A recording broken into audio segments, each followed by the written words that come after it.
Halo, kembali lagi dengan saya Farid Surya di Codecast Happy Coding and Sharing.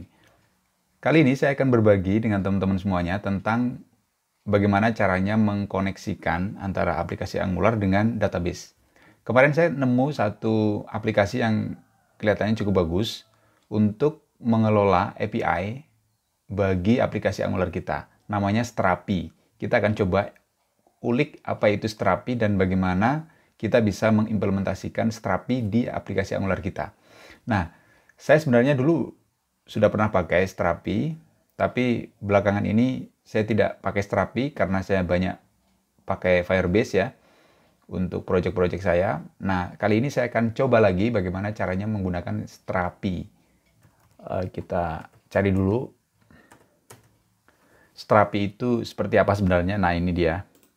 Ini adalah website dari strapi.io. Dulu keren banget, saya pernah coba karena kita bisa bikin API dengan sangat mudah, seperti halnya kita bikin API di Firebase. Tapi Strapi bisa kita install di lokal komputer kita, jadi berjalannya di lokal, koneksinya dengan MongoDB atau dengan MySQL. Pilihannya banyak. Kita coba ya, get start, atau downloadnya mana? Coba kita cari, oh ini dulu ya. Nah ini instalasinya ini. Nah ini instalasinya pakai npx. Saya nggak pakai yarn, saya pakai coba ya, pakai npx mungkin ya. My project create Strapi apps. Sebentar, introduction dulu. Kita coba introduction, open source, distribution. Oke ya, quick start guide. Nah ini dia. Install Strapi and create project. Nah ini dia. Ini ya mungkin ya. Gini. Ikut aja apa yang ada di sini. Kita coba ya. Nah ini dia. Kita coba. Ini sedang melakukan instalasi Strapi.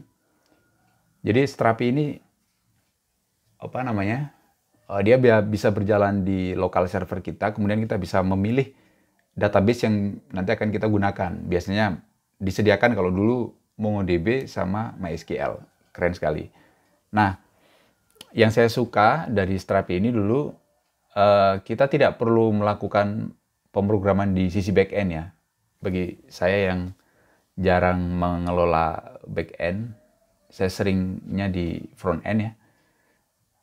Ini sangat membantu dalam kita belajar aplikasi-aplikasi front end.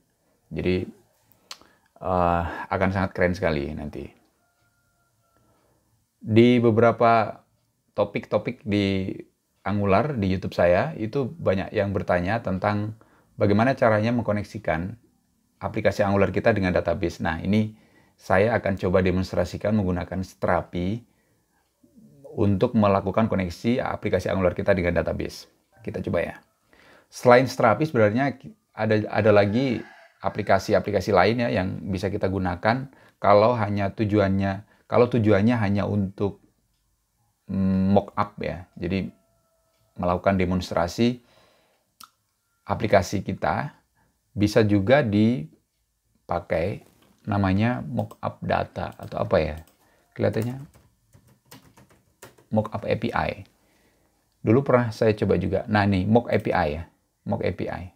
Mock API ini juga keperluan untuk apa namanya, belajar CRUD ya, create data, read data, update, delete gitu udah oke. Mock API. Dan ini penggunaannya sangat mudah sekali ya, mudah sekali untuk digunakan. Nah ini API endpoint,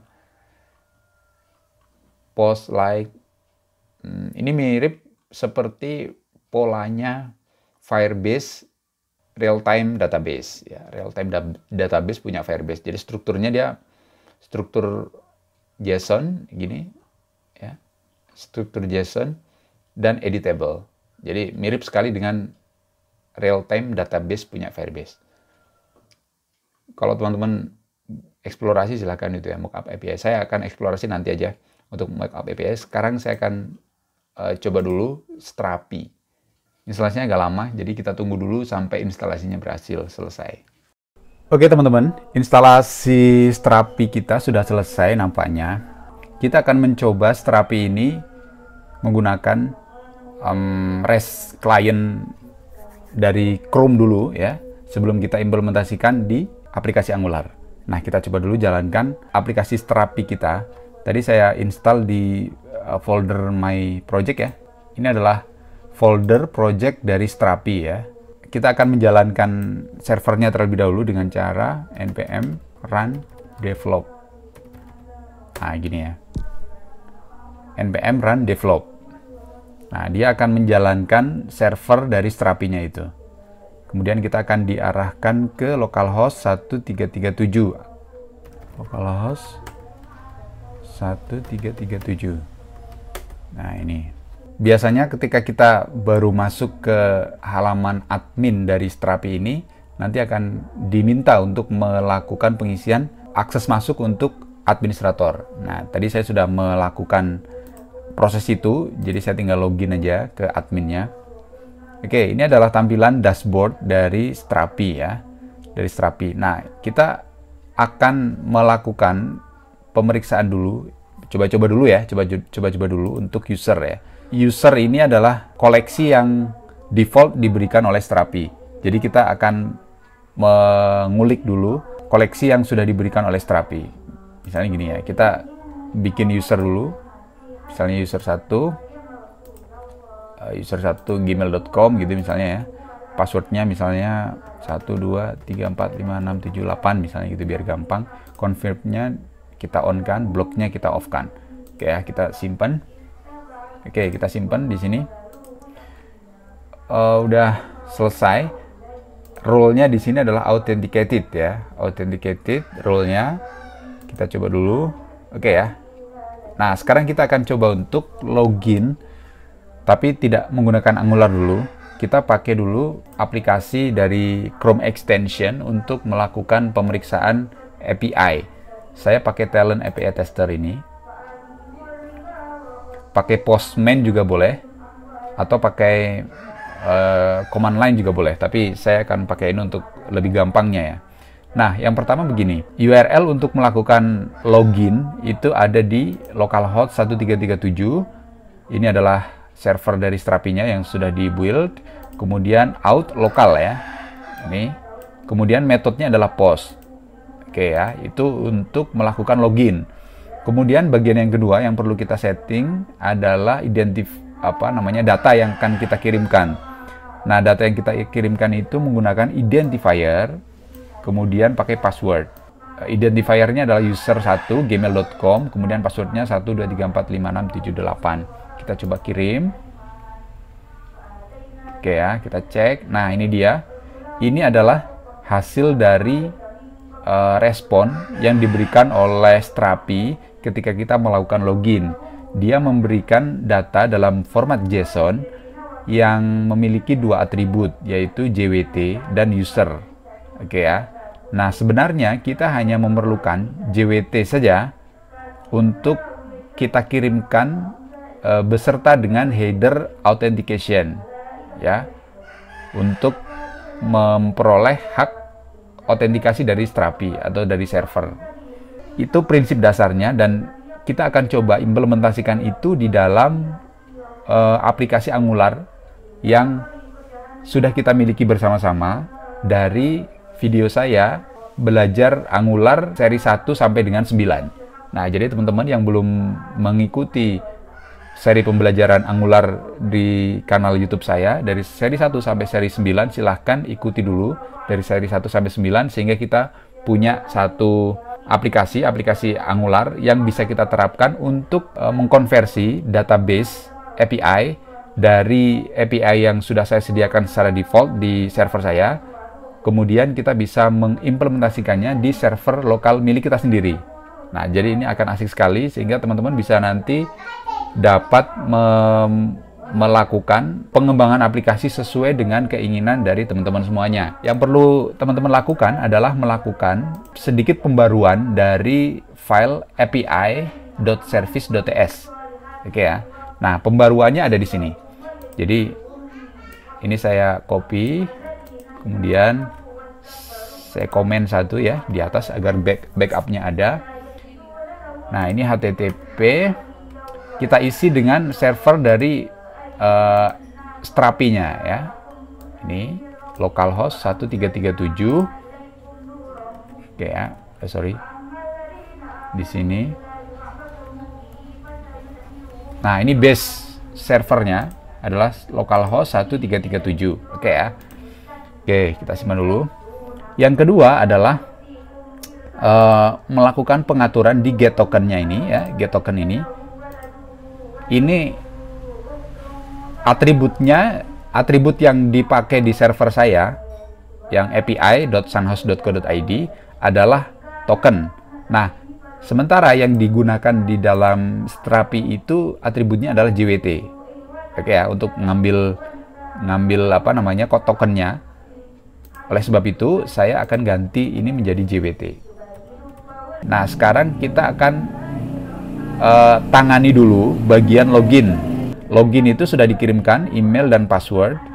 Kemudian server URL-nya kita ganti dengan out lokal. Nah, ini email, atribut email kita ganti dengan identifier. Passwordnya tetap password. Oke ya, kita simpan. Yang perlu ada perubahan adalah di sisi admin ya. Di sini ada cek login ya, di on init ini ada cek login. Nah, cek login ini kita nonaktifkan dulu aja ya, agar sistem bisa masuk ke dalam halaman admin. Oke ya, kita simpan dulu. Kita jalankan server Angular sampai pada project terakhir kita ya. Jadi diikuti saja video saya dari 1 sampai 9 agar teman-teman bisa mengikuti tutorial yang ini. Oke, kita jalankan dulu ng-serve. Aplikasi Angular kita sudah berhasil kita building. Kita coba akses di localhost 4200 ya. Nah, ini adalah halaman login yang kemarin sudah kita buat bersama-sama. Kita akan cek dulu di network ya. Kita akan pantau dulu di bagian network ini. Kemudian kita akan coba login. Nah, ini sudah mengarah ke lokal ya. Jadi ini sudah mengarah ke lokal. Kita cek dulu URL-nya apakah sudah betul atau belum. Ini masih HTTPS, HTTP, localhost. Kelihatannya masih ada kesalahan di sisi API service. Oke ya. Nah, ini masih ada double ya. Nah, gini. Kita hapus dulu, kita benerin dulu. Nah, kita coba lagi. Ini kita coba lagi. Nah, ini kita cek dulu URL-nya udah bener belum. Localhost. Sebentar. Ini ya localhost out local, metodenya post get request. Nah, ini sebenarnya sudah masuk ya. Ini sudah terkoneksi dengan API. Ini hanya ada kesalahan not invalid ya, invalid data. Berarti kita coba dengan user 1 yang tadi sudah kita buat di Strapi ya. Kita coba login. Nah, ini berhasil ya. JWT-nya udah terbentuk. Usernya udah terbentuk. Oke, ini sudah masuk ke halaman dashboard login ya. Kita coba di produk. Nah, ini book ini masih belum berhasil diambil ya. Sekarang kita akan coba untuk membuat data produk ini ya, yang sesuai dengan data yang sebelumnya kita sudah buat agar tidak banyak melakukan perubahan. Nah, caranya adalah pertama kita buat yang namanya koleksi ya di dalam Strapi itu. Kita akan masuk di content type builder ini. Kemudian kita akan bikin koleksi baru. Ya. Misalnya books gitu ya. Books ini UID-nya adalah books. Kita continue. Oke ya. Nah, kita akan bikin data misalnya begini ya. Books itu ada title ya, seperti yang atribut-atribut yang biasa kita pakai di data sebelumnya. Oke, kita tambahkan lagi author gitu ya. Kita tambahkan lagi publisher. Kita tambahkan lagi ISBN. Oke ya, kita tambahkan lagi ada year. Year itu kita pakai number aja. Oke ya. kemudian ada lagi price gitu. Ini pakai integer, oke. Kemudian ada price, pakai number juga. Price, pakainya adalah integer ya. Kemudian finish. Oke. Kita simpan. Nah, ini adalah proses membuat koleksi ya. Sebenarnya di back end Strapi ini dia sedang membuat tabel database sebenarnya. Oke ya, ini book sudah berhasil kita bikin ya. Book sudah berhasil kita bikin. Nah, yang selanjutnya setelah kita melakukan pembuatan koleksi baru adalah kita jangan lupa untuk membuat role dari koleksi yang barusan kita buat. Ya, misalnya gini. Rules-nya itu kan ada dua, authenticated sama public ya. Misalnya begini. Ini kan ada user ya yang tadi sudah kita buat. Nah, role-nya itu adalah authenticated. Ya, jadi dia role-nya adalah authenticated. Maka kita perlu melakukan pengaturan di sisi role ini. Untuk authenticated, kita akan memberikan hak kepada pengguna ini untuk pengguna yang role-nya adalah authenticated, dia dapat melakukan apa saja di dalam koleksi yang sudah kita buat. Misalnya ini koleksi book ya. Ini koleksi book, ini ada koleksi book. Nah, kita kasih hak apa saja. Misalnya kita kasih semuanya ya. Dia bisa count, find one itu menemukan satu data ya. Find itu semua data, update itu berarti melakukan pembaruan data, create itu berarti membuat data baru ya. Oke ya, kita simpan perubahannya. Oke, ini sudah berhasil. Nah, ini caranya adalah books count ini ya. Kalau mau ngambil find semuanya berarti books. Kalau cuma ngambil satu berarti find one ya. Books ID. Kalau mau buat berarti metodenya adalah post, URL-nya adalah books. Oke ya, ini sudah jelas sekali. Nah, kita akan coba untuk membuat atau memanggil sehingga dia bisa muncul di produk ini. Di video yang sebelumnya kita sudah melakukan itu, tapi untuk data yang ada di server yang sudah saya sediakan. Nah, jadi kita akan ganti itu sedikit ya. Ini API get books begitu. Kita cek dulu di API service. API service-nya tadi di mana? Nah, ini ya. Metodenya adalah get, ini ya, get token. URL-nya adalah books. Oke ya. Ini sudah disertai dengan HTTP option. Nah, konsep-konsep begini sudah saya bagikan di video ke-7. Jadi simak aja video ke-7 kalau teman-teman akan mengikuti dengan lebih detail. Oke ya, kita coba dulu. Nah, ini dia books, ini ya, books. Preview, kita preview. Mengarahnya sudah ke localhost 1337. Nah, sekarang kita akan melakukan pemeriksaan ya, ini data book ini.